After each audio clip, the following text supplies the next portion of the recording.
So, folks, we live in a time where we have to assume bad faith from the state of Israel. That's been pretty clear and evident for a long time. They are doing a genocide, etc.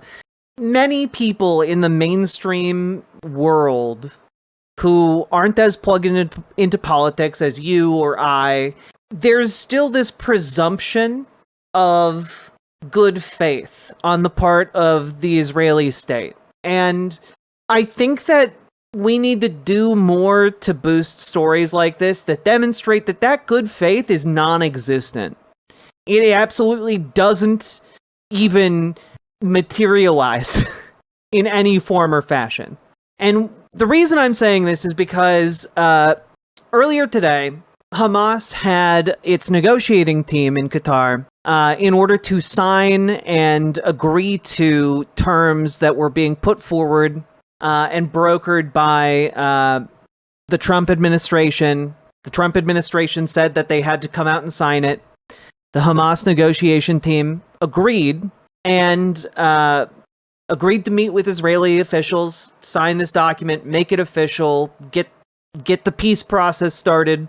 And Israel launches airstrikes against top Hamas members in Qatar for Gaza ceasefire talks. Hamas says 6 were killed, but its leadership survived the attack, which the U.S. says does not advance Israel or America's goals. All of this was done with American complicity. It was done with the help of like the highest echelons of the American government under Trump. I mean, frankly, it makes it abundantly clear that this is not going to lead to peace. And it makes it abundantly clear that it's not going to lead to peace, not because of anything Hamas is doing at the moment with its negotiation team, but because the state of Israel tried to assassinate the negotiators. Here, the reporting goes on. Hamas said 6 people had been killed, including the son of its exiled Gaza chief, Khalil al-Hayya. It said its top leadership, including the negotiation team, survived. The Israeli strike came hours after its military warned all of Gaza City's residents to evacuate before a planned offensive to take control of what it portrays as Hamas's last remaining stronghold, where hundreds of thousands of people are living under famine conditions. This is, make no mistake, an attempt by the state of Israel to further its genocidal aims. You know, it is... I mean, it's clear. They have starved these people for years, and now they are justifying military strikes on a city almost composed almost entirely of unarmed, desperate, starving people. And I have to remind you guys of this, the majority of whom are children. And so, like, this is... I mean, it's brutal on the face of it, but it's also just... I mean, it's just evil as fuck. There's no other way to say it, really. White House officials confirmed that the U.S. had been informed in advance of the attack, which took place on the soil of an important regional U.S. ally and a key mediator in attempts to reach a ceasefire in Gaza, which, yeah. So, about that, this is, to my knowledge, the first time Israel has done an airstrike against Qatar. That's an act of war, chat. I need you all to understand, Israel is just dropping bombs on anyone within their, like, field of operational ability. There's a reason why people are now calling Israel essentially a rogue state. And it's because they are operating completely outside the bounds of international law. They are destabilizing the region. This is something that is going to disrupt, you know, the way the entire Middle East relates with other nations within the Middle East. It's going to disrupt relations with Turkey. It's going to disrupt relations between the various powers within the Middle East bloc. It is either going to strengthen the bonds of existing alliances or break them down entirely, and it's almost entirely going to occur at the detriment of any kind of, like, U.S. influence over the region. Like it is going to move many of these countries that have been up till this point seeking closer relations with the United States, thinking that the United States would be like some kind of protection for them against Israeli aggression. It's moving them into the arms of superpowers like Russia or China, and it's just not a good policy to pursue. Greater Israel coming to Middle Eastern country near you. I mean, that's kind of how it's going right now. Like, Qatar is like a country that is incredibly wealthy. It's also the place where typically it's been kind of treated as like this unaligned power that is able to facilitate peace talks with different groups in the region, not just Hamas. And this is basically a destruction of that ability. Now there are ideas being thrown around of, instead of hosting talks in Qatar because it's no longer safe for the negotiating team to be there, if any further talks are going to take place, it might have to take place in a European country that perhaps Israel will not try to bomb. But this is one of those things where it has the capacity to destabilize everything, and that doesn't end well for most people in the region. It's really, really grim. But let's continue to take a look here. Again, like, the U.S. is trying to, like, oh, well, I mean, we didn't make this decision, but, like, the United States aided this decision. Like, they aided this course of action. Yeah, it took place within, like, the city limits of Doha. Unilaterally bombing inside Qatar, a sovereign nation and close ally of the United States that is working very hard and bravely taking risks with us to broker peace, does not advance Israel or America's goals, White House spokesperson Caroline Leavitt said. Because, again, they think all of us are fucking idiots.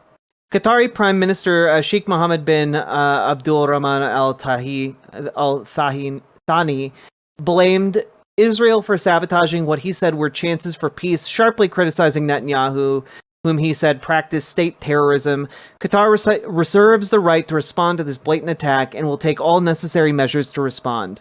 As Turkey accused Israel of adopting terrorism as state policy, Ahmed Aboulgheit, the Arab League Secretary General, accused Israel of violating Qatar's sovereignty, saying it does not care about the consequences of its shameful actions. Like, we're talking like geopolitical leaders of very large and powerful political blocs. Turkey is not a small player in the region, and the Arab League is not a small player in the region. These all have this has the capacity to really spiral out beyond the current conflict and draw other countries into a possible fight. This is not good.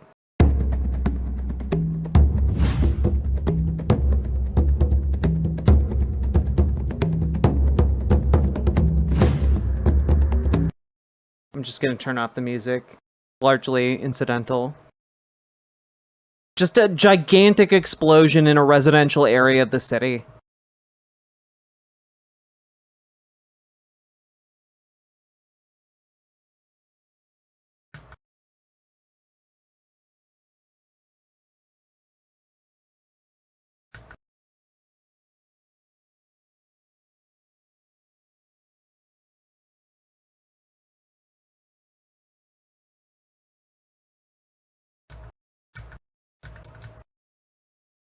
Yeah. This is all very bad news. We are the bad guys indeed. Were they lured out somewhere? That is what I'm trying to say, right? What I'm trying to communicate to you folks is that the Trump administration deliberately worked with Israel to lure out the Hamas negotiating team in order to torpedo, almost literally, the peace talks, prevent the deal from being signed, and try to kill Hamas leadership. Basically, why would any country ever bother negotiating with us or Israel ever again? Who would sign up to die to an Israeli assassin? Did they succeed? They did not succeed in killing the negotiating team. They did succeed in killing 6 people. including one of the children of someone on the negotiating team. It's just policy at this point. Yeah, I mean, it's terrorist. It's terrorism as policy. It's deeply, deeply disturbing and frustrating. That whole "we don't negotiate with terrorists" is and always has been BS. Well, I mean, also, we've just become the terrorists, right? Like, that's it, like, we don't negotiate with terrorists, we are the terrorists is like the mantra of both the US foreign policy at this point and Israeli foreign policy. Like an Israeli drone recently bombed the flotilla that's trying to approach with like baby formula for starving people in Gaza. Like, it is disgusting what has been going on. And, who better to talk about how disgusting it's been than two of the most disgusting men in the entire world who are, in fact, experts on being disgusting. Let's throw it on over to Charlie Kirk and Ben Shapiro. Civilization here. We want to see the maniacs of Hamas be defeated. So we've seen news this morning that, quite honestly, I'm a little confused by, and I was hoping you could navigate it and help us understand, which is that Israel bombed Qatar, which houses a lot of Hamas officials. What happened here? And if I were to introduce just the skeptical question, will this potentially endanger America's own interests in the Middle East? So please, Ben, help me better understand the situation. Sure. So I think that the lead up to understand here is that Qatar sort of plays both sides when it comes to its negotiating stance between Hamas and Israel and the United States. So it has provided extraordinary material support to Hamas directly, billions of dollars in material support to Hamas. The leadership of Hamas have been living in Qatar for years at five. Hey, just out of curiosity, who is giving Qatar money to give to Hamas? Just out of curiosity, Ben, who is giving the folks at Qatar money to do that? I wonder. Our hotels, Hamas's priorities have been pressed by Qatar in negotiations multiple times. Qatar has not put significant pressure on Hamas in the past to release the hostages or to end the war. And so basically, as Israel nears the end of the war, which is what this last movement in Gaza City is supposed to be, there's a final offer that was put on the table actually by the Trump administration that essentially said that Hamas should release the... And in case none of you know what I'm talking about, Benjamin Netanyahu was sending money via Qatar. Huh. Weird. That's so strange. In a series of interviews with key Israeli players conducted in collaboration with Israeli investigative journalism organization Shamrim, CNN has told Prime Minister Benjamin Netanyahu continued the cash flow to Hamas despite concerns raised from within his own government. Huh. Weird. But they're playing both sides with the cash that Netanyahu is giving them. Remaining 48 hostages, meaning 28 dead bodies and 20 alive hostages. And the United States would then guarantee, through its own honest brokerage, some sort of end to the war that would result in the disarming of Hamas and the movement of the Gaza Strip to presumably some sort of coalitional government supported by regional states and the rebuilding of the area. And Qatar was pushing Hamas, apparently, we heard. And Hamas this morning in Arabic actually rejected it. That's not been widely reported by the media, but it's true. Hamas actually rejected the American offer. The president had put out via Truth Social a statement saying, this is your last chance. And if you don't do that, bad things are going to happen. The idea that Israel would be able to fly 10 F-16s all the way across the Middle East to Qatar to strike a very specific terror target in Doha without American knowledge beggars the imagination. It is extremely... I also just want to point out that, as far as I could tell, Ben is just lying here. Ben is just straight up lying. Because, yeah, Donald Trump did put out 2 days ago an ultimatum on Truth Social. That is in fact true. But let's take a little bit of a closer look on how Hamas reacted to that, shall we? Here's from 2 days ago that Ben is just not talking about. From Al Jazeera, Israel never responded to ceasefire deal accepted by Hamas. There was a framework on the table presented by mediators nearly 3 weeks ago, which Hamas said yes to. The mediators, which are Qatar and Egypt, said this deal included pretty much everything Israel wanted, around 90%. The other 10% would be negotiated starting day one of the deal. However, the Israelis never responded to that, but moved forward with the occupation of Gaza City and further military action.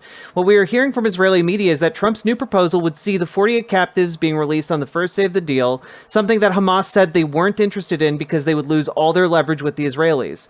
There are members of the Israeli opposition saying Israel didn't respond to the framework that was already on the table because there's no plan in place for what's going to happen after the war on Gaza ends. There hasn't been any plan from Netanyahu's government on how they're going to move forward after a conflict that has lasted almost 2 years.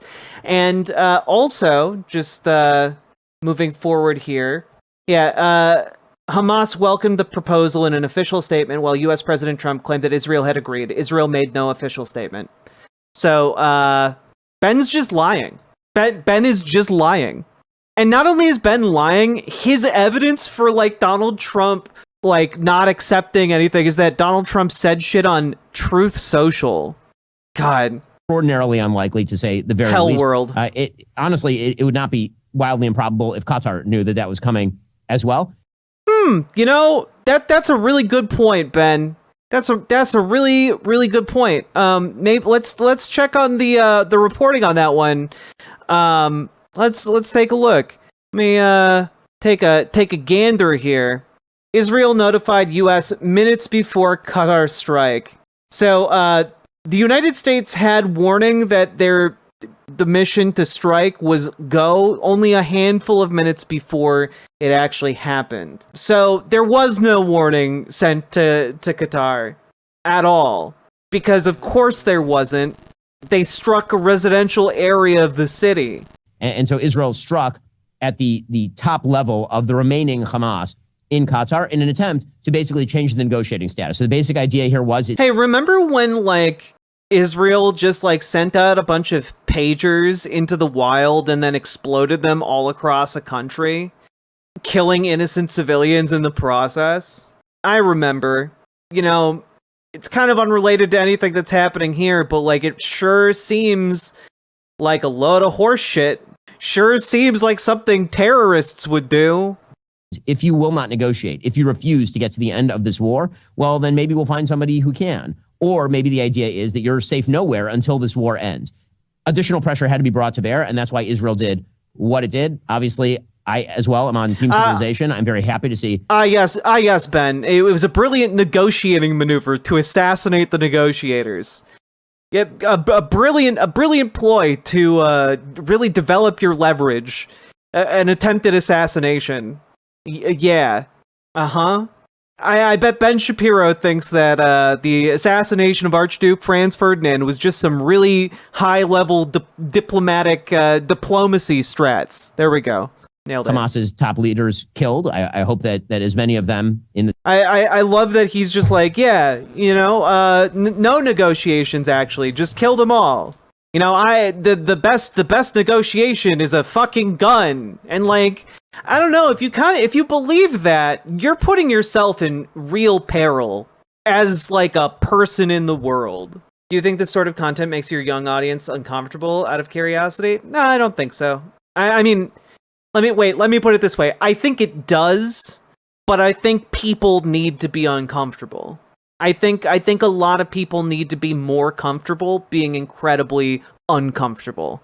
Because we live in times that call for us to be uncomfortable in the name of justice.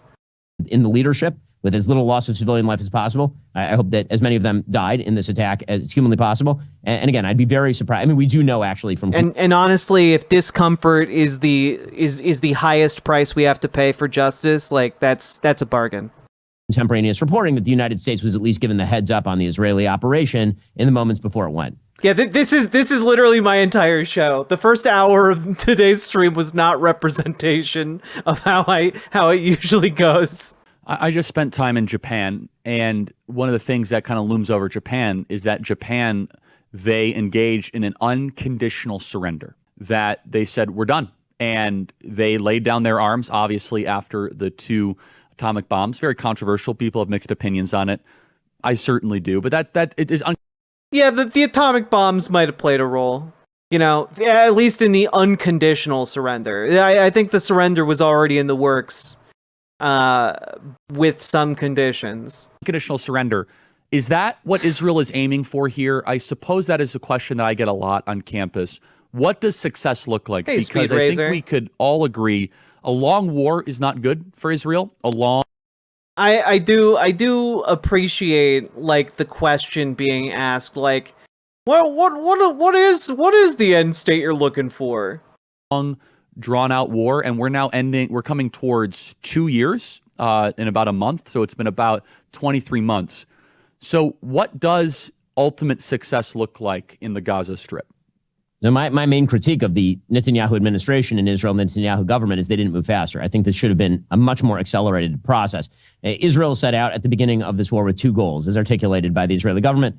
Goal number one was to get as many hostages out as humanly possible to free the hostages. And second was to win the war. In many ways, those are mutually exclusive goals, because if you actually wish to win the war, then you have to do things militarily that are going to involve actual movement on the ground. And meanwhile, Hamas is attempting to basically use the hostages as its own form of human shields. They've used their own civilians as human shields. They're also using the hostages as a form.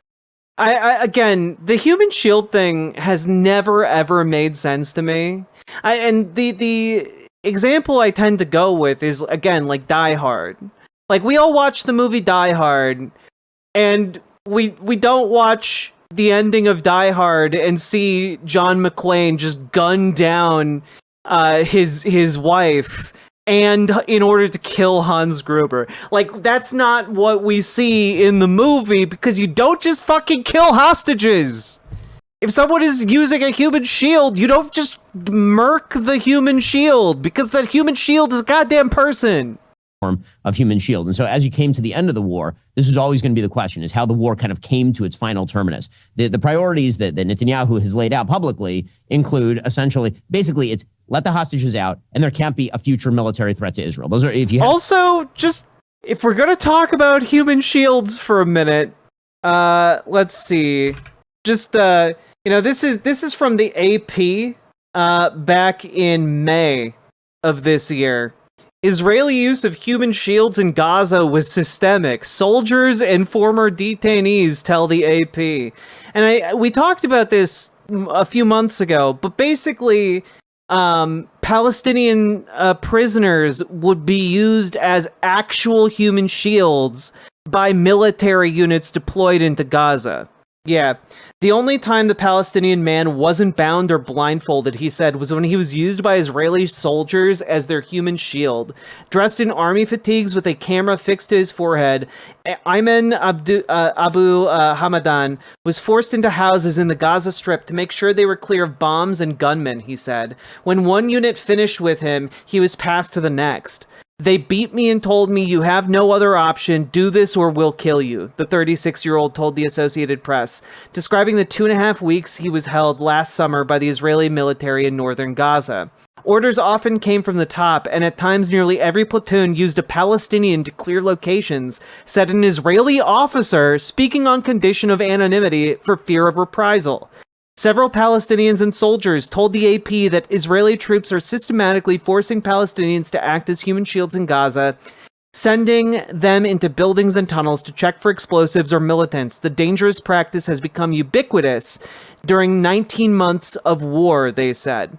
So, again, that is a fact corroborated by Israeli soldiers, as well as the Palestinians in Gaza. But I suppose Ben might call those Israeli soldiers who are actively fighting in the IDF Hamas members. You know, Hamas sympathizers in the IDF. To sum it all up, those are the two things. How that materializes, in my opinion, is likely to be an Israeli military occupation of large swaths of the Gaza Strip, the setting up of humanitarian areas, particularly on the coast and in Rafah. Oh yeah, they're so good at setting up humanitarian areas. You know, the UN used to have 400 distribution sites within Gaza for food and medical aid. But you know, Israel came in and really like ramped it up, made it all so nice, and now we've gone from like 400 sites down to three for 2 million people for all food aid and medical aid. 3. They're still blockading aid.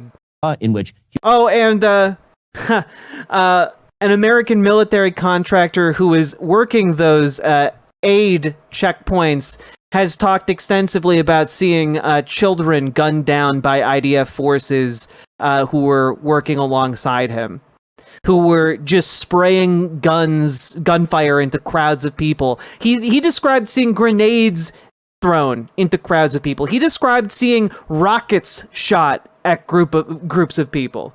And they still come to those aid sites because they need food or they will die.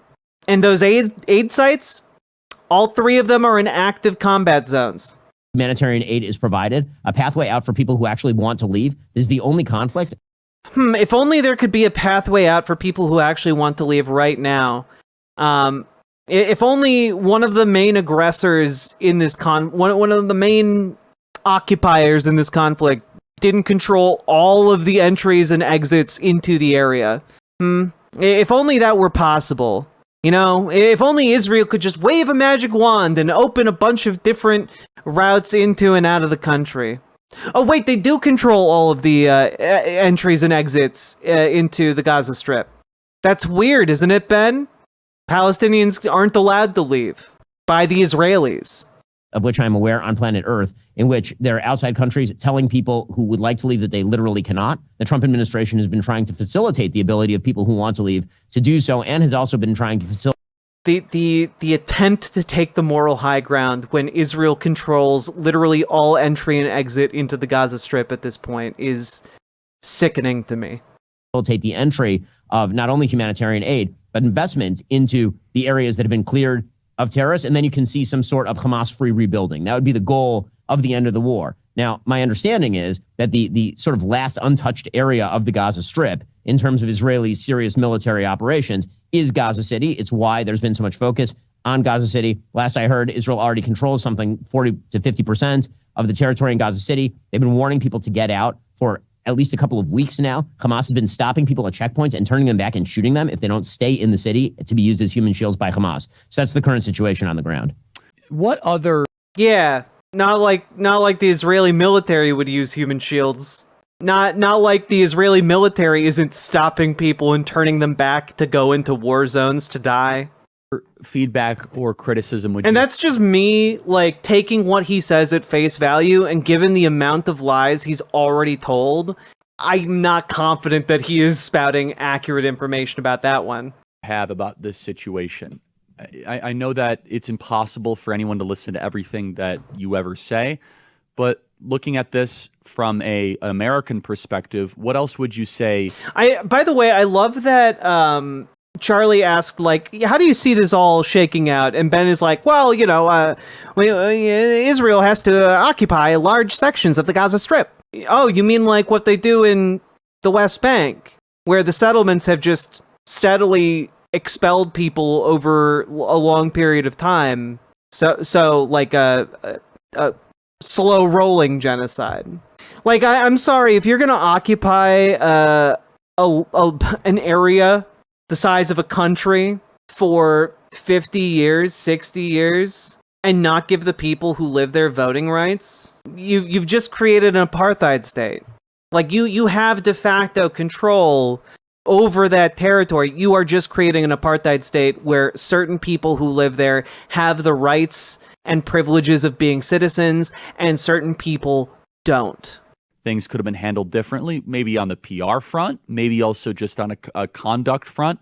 Where would you say, as an outsider, things that could have been handled better, more efficiently, or with more precision? So number one, there's no such thing as a perfect war. So obviously in any war, there are going to be things that happen that are ugly and that are terrible. And that is why war is a terrible thing. As far as a sort of operational front, again, I've spent an awful lot of time in Israel. I've watched tape of operations happening, drone operations. I've met with an enormous number of Israeli soldiers, young men and women, people who are 18, 19, 20. How many Palestinians have you met with, Ben? How many like Gazans have you met with, Ben? Like, I don't know. It kind of seems weird. You like all of the info. Like I've met with a lot of people who are doing the genociding. I'm sorry, I'm not convinced by that. Years old, who have had legitimately their limbs blown off going house to house in an area where they didn't have to. The charge that Israel has been indiscriminate in its use of force in the Gaza Strip is an absurdity on its face. Israel has complete air superiority over the Gaza Strip. If it wanted to level the place and turn it into a parking lot October 8th, it certainly had the military capacity to do so. It has not. Yeah, you know, would you say that they're not leveling the country of Gaza, Ben? Like, you know we can actually see what's happening, right? This is a BBC dive that came out back in July, and if you guys were watching that particular stream, you're probably familiar with this, because I talked about this extensively, but it is, again, visual. Like, it's not like, oh, they're, when we talk about them leveling the place, like, oh, yeah, it's because they're not doing it by blowing up buildings with planes, Ben. They're literally sending construction crews in to demolish entire sections of cities.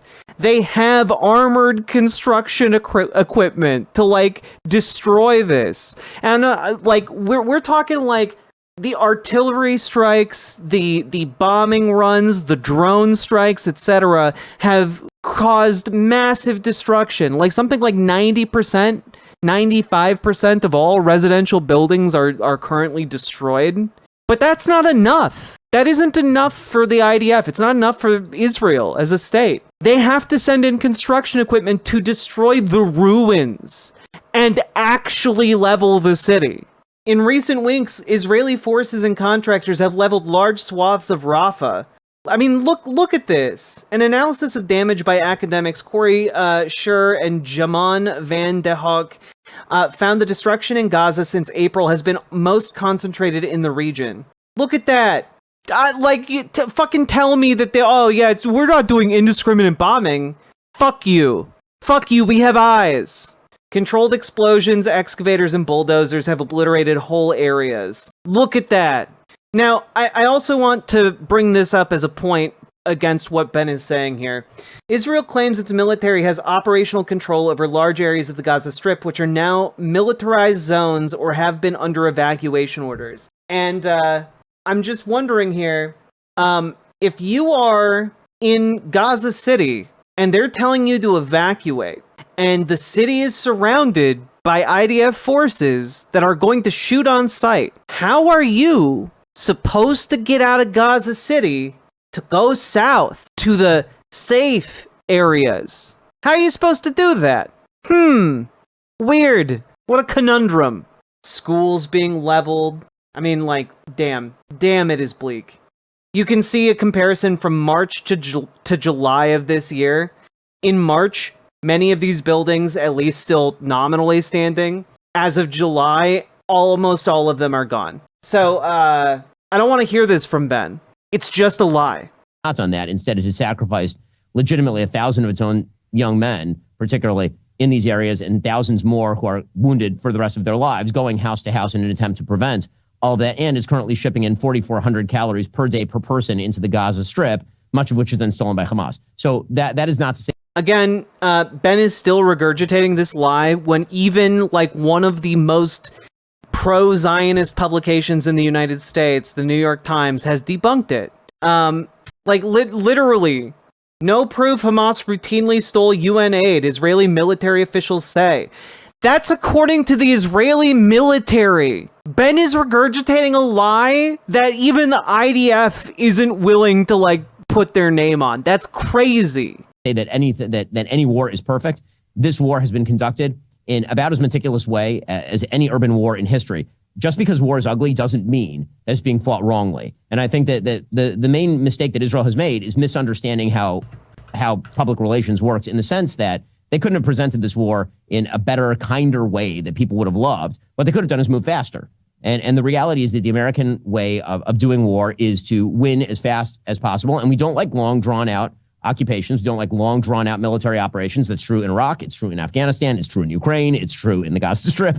And so the kind of things that we Americans like to see are, for example, the operations against Hezbollah that took about 3 weeks to 5 weeks, or the operation against Iran, which took about 12 days, right? Those are operations that any ally of the United States can sustain. Long operations like the one that Israel has been performing in the Gaza Strip are inherently very, very difficult from PR level. And I'm not sure, to be frank, that there is a way for Israel to, quote unquote, win the PR war in the middle of a very long war against an intransigent terrorist enemy that legitimately embeds itself in the most damaging places. A claim I receive often, and we're starting our campus tour tomorrow, is that Israel is committing genocide. How do you respond to that, Ben? There's literally no definition of genocide by which Israel is committing a genocide. Typically, literally, I'm sorry. Here, you know what? I'm just gonna Google Bezalel Smotrich, and see what he has said recently. I'm just gonna go take a gander. Here, from just a couple of months ago. Gaza will be entirely destroyed, Israeli minister says. Bezalel Smotrich says Palestinians will leave in great numbers to third countries, raising fears of ethnic cleansing. And, I'm just throwing out there that if your goal is to destroy in whole or in part people on the basis of who they are as like a group, that actually does in fact meet the definition of genocide. Genocide involves the targeted killing of the vast majority of the population, or at least an attempt to do so. There has never been a genocide attempted in world history in which the food that was being shipped in was more than the daily caloric intake of the average American into the areas where... Yeah, well, actually, there are, because no one is measuring the caloric intake in these wars, right? When we're looking at food and famine, for example, you can ship an infinite number of calories into an area, but it doesn't do jack shit if those calories aren't getting inside people so that they can continue to live. You can get all the aid you want within the technical borders of Gaza, but if all of that aid is kept behind lock and key and people are shot for trying to go get it, well, then those calories are doing diddly shit other than moldering and wasting away and becoming useless. You need to actually eat it. Exactly. Supposedly attempting to genocide the population. The total population loss in the Gaza Strip thus far has been... Like, I'm sorry, but this is like saying, well, have you looked at how many calories were shipped to concentration camps during World War II? There was way more calories than they needed. Clearly, so many calories was going to those concentration camps that none of them could have possibly been starving in there. Like, that's the level of argumentation Ben is operating on right now. That is the level of denialism. This is on the level of Holocaust denial from Ben right now. 3%. During the Holocaust, just to take a reference, it was 50%. During Rwanda, it was significantly higher than 3%. You don't issue leaflet warnings to people. You don't go house to house in a genocide in an attempt to reduce civilian casualties. I understand that people use genocide at this point to just mean thing I don't like. And I get that. I understand. Nobody likes war. Nobody wants war. Certainly not the Israelis. I don't know. You're kind of on this program applauding a decision to try and assassinate peace negotiators. So I feel like maybe you're kind of not in the camp of nobody wants war. We're not at war on October 6th. The fact is that every Israeli family has to send their 18-year-old son or daughter off to the military with the possibility that they're going to get blown up in Gaza. That is not something that any Israeli wants, right, left, or center. The real question... Well, the cool thing is you don't actually have to go serve in the IDF if you are a conscientious objector. You can, in fact, opt for prison time and not going into the IDF. Question is whether the accusations are accurate. They certainly are not, again, by any stretch of the imagination. Author, Ben Shapiro, author of Lions and Scavengers. We're going to get to that in a second. I have one or two other questions on Israel. I think it's very important for our audience to hear this, though, because there is an incessant campaign. And one thing a friend sent to me, interestingly, which is, okay, Charlie, we've pushed back against the media on COVID, on lockdowns, on Ukraine, on the border, so like maybe we should also ask a question. Is the media totally presenting the truth when it comes to Israel? Just a question, that maybe we shouldn't believe everything the media says, because I know I've been conditioned to ask a lot more critical questions over the last couple of years. So Ben, some people would accuse Israel of wanting to ethnically cleanse. Some people in the Israeli government are saying, again, it's all over the place, right? You have opinions all over. In your opinion, what would a good outcome 5 years from now be, and how does one respond to the claims of ethnic cleansing? So ethnic cleansing, the idea, presumably, that population movement is equivalent to ethnic cleansing. I think ethnic cleansing is a term that's been... Well, I just want to point out, if you go to the Wikipedia page on the Armenian genocide here, Ben, there's an entire ass section here about systematic deportations in order to do an ethnic cleansing of the land, and literally every single person who is in a position of power in the war cabinet in Israel and in the Knesset, almost every single one, is talking about the need to deport or otherwise remove Palestinians from Gaza. The entire goal here is to remove Palestinians from their land. That is what's happening. That's why they're holding fucking real estate conventions to talk about who deserves to buy up all of the land and develop it for Israeli settlements. Fairly recently coined to describe population movement during... And I've watched Ben for a while now on this issue, and he's acknowledged that there is an unacceptable outcome in annexing the Gaza Strip and the West Bank and East Jerusalem, right? He's acknowledged this, and that difficulty is that it would change the demographics of the voting population of of Israel, right? He's acknowledged that this is a problem because, well, in his mind, it's unacceptable to give people voting rights in a democracy. And when we're looking at that, okay, what is the other option if not a one-state solution? Well, it's a two-state solution, right? But Ben has a problem with that too, because he's over here arguing for essentially the complete and total occupation of the Gaza Strip, of the West Bank, of East Jerusalem, etc. Because what people like Ben Shapiro want isn't a one-state solution or a two-state solution. What they want is an apartheid state. That is what they want. They want Palestinians trapped in an unwinnable situation forever, until enough of them die or can be forced off of their land, that all of that land can be annexed for the state of Israel without it disrupting the internal politics that are dependent upon discrimination against Palestinians. It is all to support the project of an ethno-state. War, and the reality is that's been ongoing for literally all of human history. The idea that Israel is, quote unquote, forcing people out of the Gaza Strip, that is not the stated policy of the Israeli government. The idea is if people want to leave, they can, but they're not being forced to leave.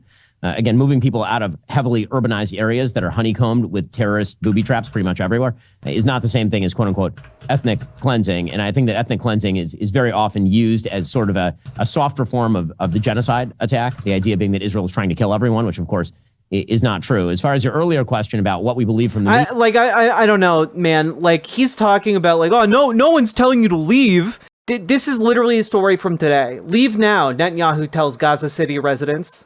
This is literally happened. They evacuated the northern part of Gaza and sent them all to the southern part of Gaza.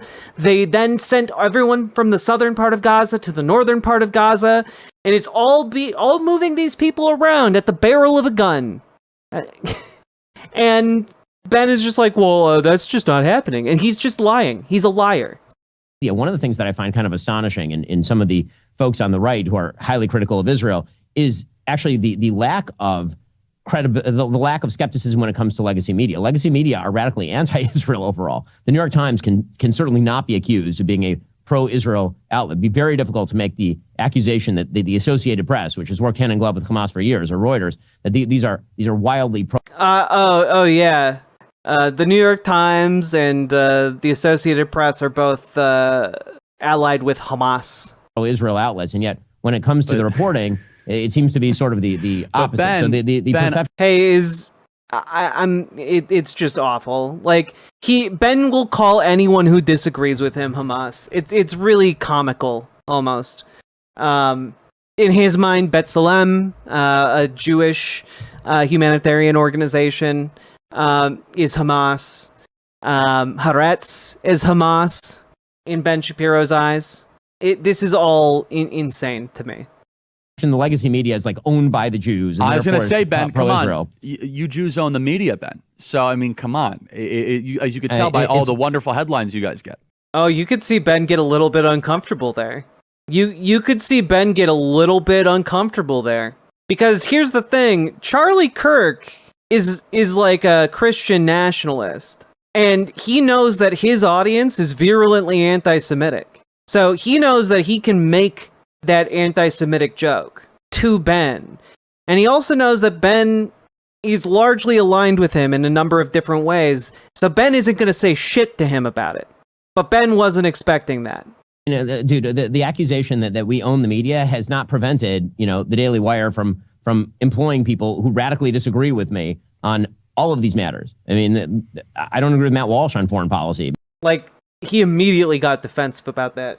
That tone shift. Matt obviously is a major host over at Daily Wire, and that's just my shop. And I'm overtly pro-Israel. Right? I mean, I'm not making any bones about this. I'm a Jew and I'm a Zionist. I'm not going to pretend that to say otherwise would be absolutely silly. To suggest that some sort of atheistic Jewish person by birth who does not care about Judaism or Israel owning the New York Times means the New York Times is pro-Israel is to ignore literally every bit of coverage they have ever done for my entire lifetime. Every bit of coverage from the New York Times. Okay, bud. Okay. We're running out of time here, but just last question on this, Ben. I know this might be a tougher question, but Bibi said, quote, I didn't like he said this, I'll be honest. You can't be MAGA if you're anti-Israel. I don't like it for a couple reasons. How did you analyze that statement from Bibi? I mean, and I think that there is the ungenerous way of interpreting that and then the generous way of interpreting that. So the ungenerous way is to suggest that you have to hold a particular position on every Israeli governmental activity in order to be MAGA, which, of course, is not true. I mean, you can disagree from the right or from the left with Bibi's policies, and you can still be plenty MAGA. I think the idea that Bibi is putting out there is that if you are taking Hamas's side against Israel in a conflict, it is very difficult to align that with the stated positions of the Trump administration or what President Trump himself is doing right now. I certainly is true. You cannot. Just gonna throw this out there. Here's Mondo Weiss. New dossier reveals extensive pro-Israel bias among reporters, editors, and executives at the New York Times. The paper ignores its own bias guidelines when it comes to covering Palestine.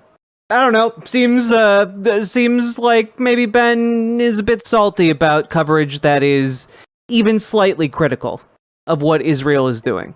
Look, I think you can have disagreements on Israel and still be MAGA, obviously. You should be America first. But if you're pro-Hamas, you're something darker. And we shouldn't put up with that. Ben, tell us about your important new book. So the basic... No, I'm good. I think we got everything we wanted to talk about out of this.